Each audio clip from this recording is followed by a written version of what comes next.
Semuanya, selamat datang kembali di channel program kantoran. Dan pada video kali ini kita bakal masuk nih ke sesi controller dan juga view. Sebelumnya, buat teman-teman yang belum nonton mengenai video routing, alangkah baiknya teman-teman bisa dilihat dulu ya videonya, karena bakal ada sangkut pautnya nih nanti di materi ini. Dan gua minta maaf banget, sorry banget ke teman-teman karena video ini agak lama ya uploadnya, karena kemarin itu gua sakit jadi belum sempat bikin video. Jadi gua minta maaf sebesar-besarnya. Oke, sekarang kita lanjut aja nih ke materinya. Nah, sekarang kita masuk ke materi controller dan view ya. Ayo kita simak aja nih penjelasan di sini. Ini dia. Katanya di sini dijelasin controller adalah penghubung antara logika aplikasi dan antarmuka pengguna atau yang biasa kita kenal dengan nama view ya teman-teman. Nah, dalam Laravel, controller bertugas ada beberapa nih. Ada poin 1 sampai poin 3. Yang poin pertama, mengambil data yang dibutuhkan dari database biasanya melalui model. Nah, nanti di beberapa video ke depan gue bakal ngebahas nih materi mengenai model. Tapi sebelum ke model, nanti di next video gue bakal ngebahas nih mengenai komponen terlebih dahulu. Karena supaya pemahaman kita mengenai view di Laravel lebih tajam ya teman-teman. Oke, di poin kedua kita lanjut mengolah data tersebut jika diperlukan. Nah, ini kasusnya ketika ada teman-teman pengen memasuki data ya ke database. Biasanya yang mengelola ini adalah si controllernya. Oke, di poin ketiga, mengirimkan data ke view untuk ditampilkan kepada pengguna. Nah, ini kurang lebih sama kayak case-nya kemarin ketika kita di routing mengirim sebuah request name ya teman-teman dari parameter. Si controller juga kurang lebih sama nih caranya, sama kayak yang di video sebelumnya. Nanti kita lihat dah ya. Nah, dari ketiga poin ini dapat gua simpulkan, controller seperti otak yang mengatur alur kerja di aplikasi kita. Nah, buat teman-teman yang masih belum paham nih mengenai penjelasan dari gua ini, seperti biasa, gua bakal gambarkan secara singkat mengenai konsep controller seperti apa nih di contoh kita sehari-hari ya. Oke, seperti biasa kita buka Exalidraw. Oke. Aduh, kita ke bagian sini ya. Exit dulu. Oke, kita bakal menggambarkan asumsikan sebuah restoran ya. Di sini kita akan menggambarkan sebuah pelanggan terlebih dahulu. Lalu di bagian sini kita akan menggambarkan sebuah dapur atau kitchen ya teman-teman. Nah, pada akhirnya apa yang diminta oleh pelanggan kan bakal masuk ke dapur ya untuk diolah. Tapi sebelum itu pasti ada penghubungnya nih yang disebut dengan pelayan. Pelayan ini bisa kita simpulkan dengan HTTP ya teman-teman. Nah, pelanggan ini pasti bakal mengeluarkan sesuatu nih.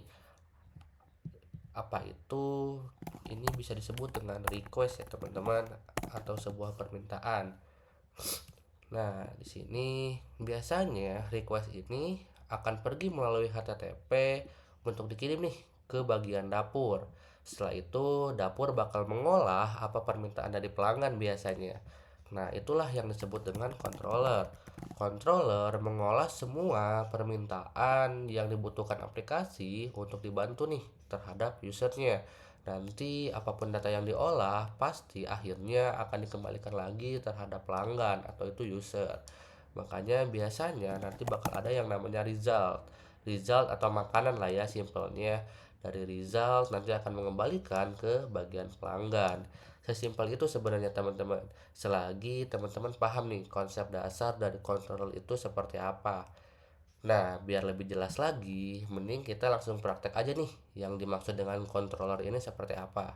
Sekarang gua minta teman-teman buka text editornya masing-masing. Kalau gua seperti ya biasa pakai flat ya teman-teman. Kita buka aja project yang kemarin. Nah, ini ada mengenai routing kita ya yang di video sebelumnya. Nah, apa sih nanti sangkut pautnya sama root? Tapi sebelum itu kita cari tahu dulu nih posisi controller itu ada di sebelah mana sih gitu. Kita tutup dulu ya yang bagian roots ini. Nah, sekarang teman-teman agar naik ke atas, fokus di bagian atas ini ada yang namanya app teman-teman. Bisa dibuka aja, lalu teman-teman bisa masuk ke bagian HTTP. Nah, di sini nih udah mulai kelihatan ada folder mengenai controller. Kalau kita buka, ternyata sudah ada nih satu file controller secara default ketika kita install Laravel. Ini adalah bisa dibilang controller yang dibikin oleh Laravel, tujuannya untuk recovering lah seluruh kebutuhan-kebutuhan dependensinya Laravel supaya bisa diakses nanti sama controller kita. Nah, makanya kali ini kita bakal coba nih bikin. Apakah kita bikinnya seperti PHP natif menggunakan new file? Tentu saja tidak.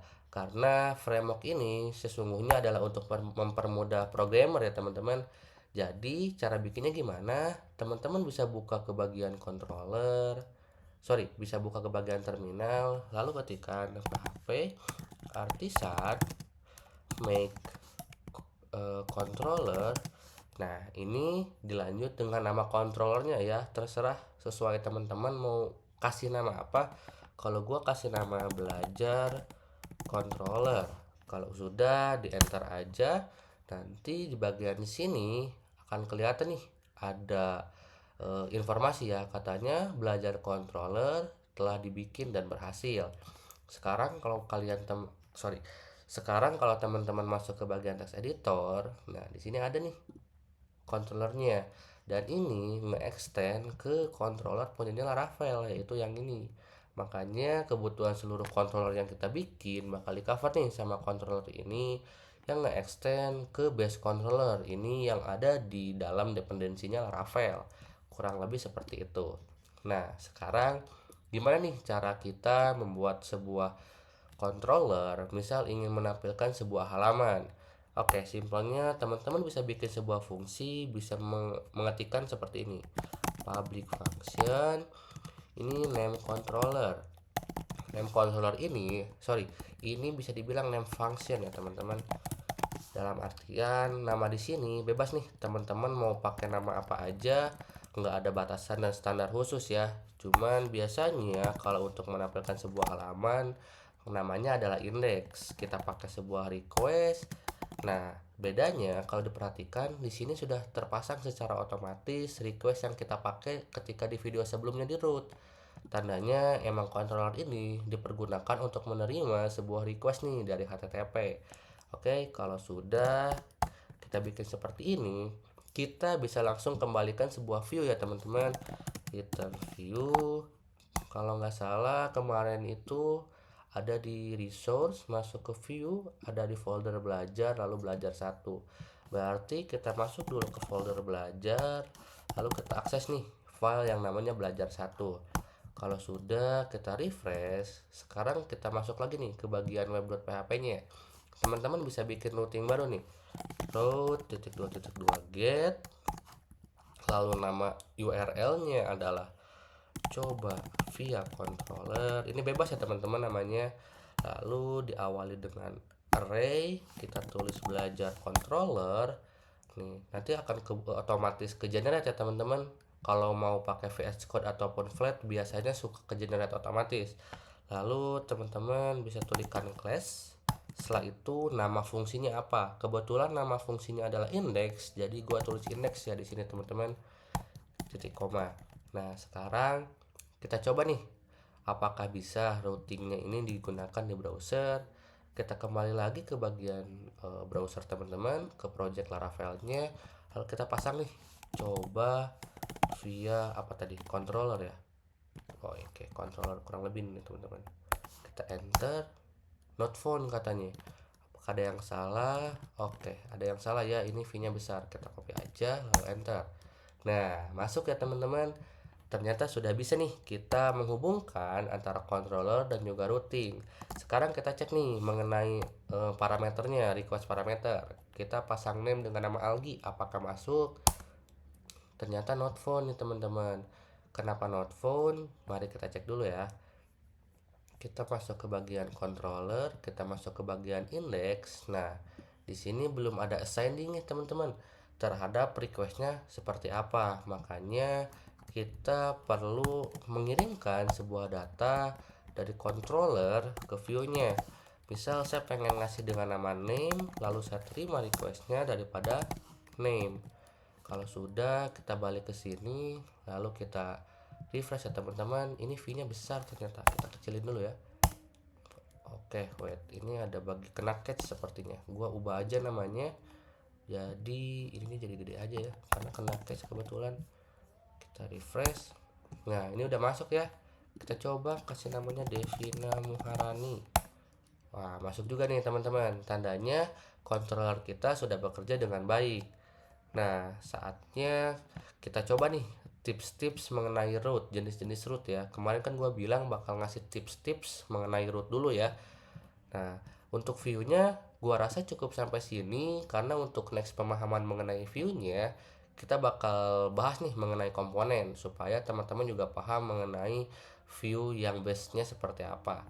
Oke. Ya, sekarang untuk beberapa tambahan lah ya di video ini gue bakal ngasih beberapa tips mengenai root ya. Kita bisa kita bisa tuliskan root.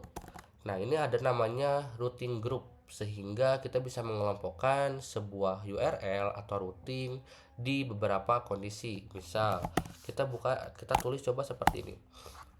Nah, kita buka array-nya, kita hapus dulu. Kita tuliskan prefix di sini untuk prefix awal nih daripada si rootnya seperti apa. Misal kita kasih di sini playlist. Kalau sudah di akhir array-nya kita tuliskan sebuah function. Kalau sudah kita titik koma dulu biar nggak ketinggalan. Kita bikin sebuah root di sini. Root get, kita bikin yang baru namanya Laravel belajar. Lalu kita masukkan nih controller yang tadi, lalu kita kasih dengan fungsinya yang index ya teman-teman, titik koma. Sekarang kita cek nih apakah ada. Coba kita masuk ke bagian belajar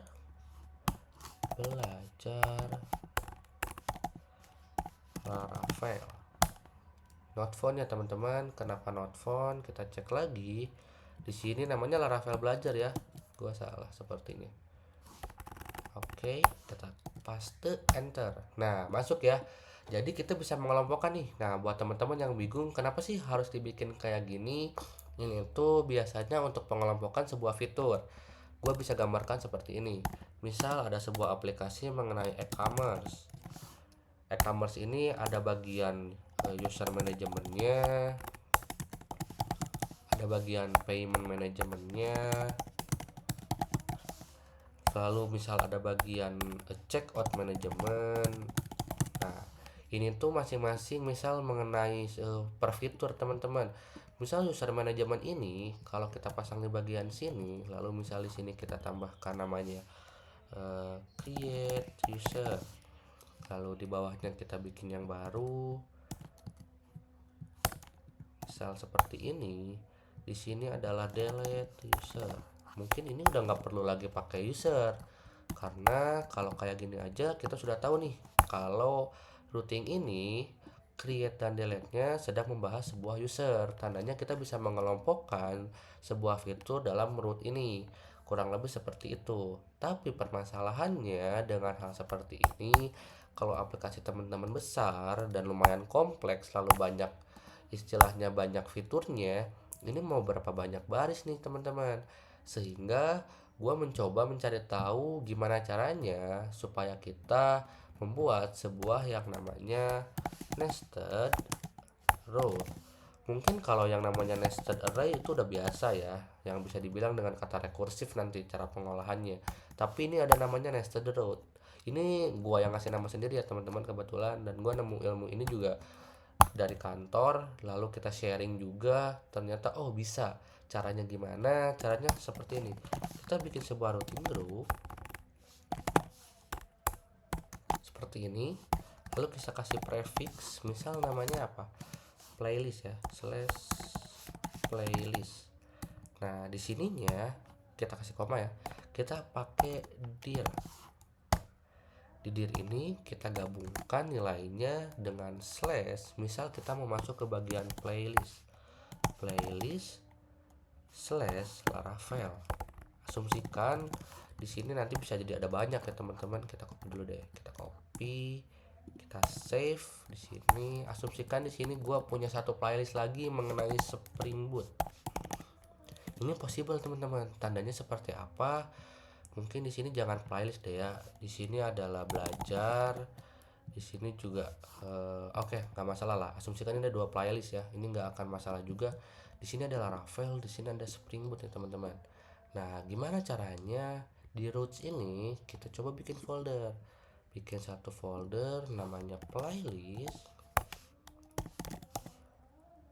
Lalu di dalam sini kita bikin dua folder yang namanya di sini ada Laravel. Ini contoh aja ya teman-teman. Teman-teman pahamin aja pemahamannya. Lalu di sini gue bikin Spring Boot. Nah, sekarang kalau gue di sini bikin Laravel, lalu di sini gue bikin index.php, lalu di sini juga gue bikin index.php. Nih, perhatikan teman-teman. Di sini gue coba bikin ya filenya dulu, new file index.php. Oke, kita copy dulu yang semua ada di sini, masuk ke index, kita hapus dulu semuanya, kita sisain satu deh ya. Nih, gua kasih namanya tes coba. Nah, kita lihat di bagian web ini kita memasuki satu buah file yang ada di dalam folder playlist, di folder Laravel, lalu ada file yang namanya index.php. Sekarang kita bisa akses seperti ini teman-teman. Sekarang kita coba ya tesnya ya. Kita coba masuk ke bagian playlist. Oke, kita masuk ke bagian, kita masuk dulu ke sini. Nih, kita masuk ke bagian sini. Kita langsung coba ya. Nama rootnya tes teman-teman. Playlist, lalu kita coba tes. Boom. Oh, di sini ada error katanya. Require dokumen katanya nggak ada yang Spring Boot. Oke, kita bikin dulu ya untuk yang Spring Boot ya. New file index.php. Kita ganti deh namanya, jangan playlist lah. Ini yang lain mungkin misal tutorial kali ya. Kita bikin beda dulu. Kita refresh, boom. Masuk teman-teman. Tandanya apa? Ini kita mau memasukin kita mau mencoba memasukkan sebuah nested root ya teman-teman.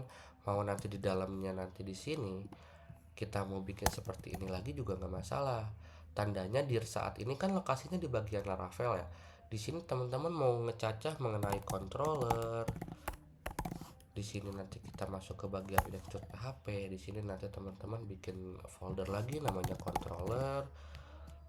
Lalu di sini teman-teman masuk lagi yang namanya index.php. Ini bisa nih teman-teman. Di sini ada controller index.php. Kita copy dulu. Kita paste lagi. Ini namanya nested root. Kita cobain ya. Ini kita hapus dulu. Kita masuk nih di sini. Kita tambahin prefixnya sesi controller. Nih, kita masuk ke bagian sesi controller, lalu di akhirnya di sini nested dulu ya teman-teman. Sorry, kita masuk ke bagian sini, kita masuk ke sesi controller, lalu di bagian sininya kita copy nih si routingnya, nested root, boom, tetap masuk teman-teman. Tandanya di sini kita coba dulu. Oke, tandanya di sini dapat gua simpulkan kita bisa ngebuat nih sebuah segmentasi yang lebih luas jangkauannya. Jadi nanti nggak akan terlalu banyak di bagian web ini. Di bagian web ini hanya mengenai modul-modul besar saja. Nah, di bagian dalam kita bisa bikin sebuah layer namanya teman-teman. Mungkin layer pertama mengenai sebuah modul dasar, semakin ke dalam semakin mengkerucut mengenai fitur. Misal contohnya gua kasih contoh deh ya. Dalam contoh pemeriksaan itu sebuah aplikasi rumah sakit, asumsikan kita punya modul namanya people. People itu kita bisa simpan di bagian sini. Karena dapat gue asumsikan sebuah pegawai ataupun sebuah pasien itu sama-sama people, sehingga modul besarnya kita sebut dengan nama people management di bagian sini. Oke, kita ubah dulu ya. Misal di sini gue kasih nama people management. Nah, di sini ada people management. Mungkin di bagian sini gue bisa bikin satu folder lagi nih teman-teman mengenai namanya people. Nah, di sini gue bisa bikin satu file namanya people.php. Lalu di dalamnya kita bikin satu folder lagi nih, namanya adalah employee. Lalu di sini namanya adalah pasien.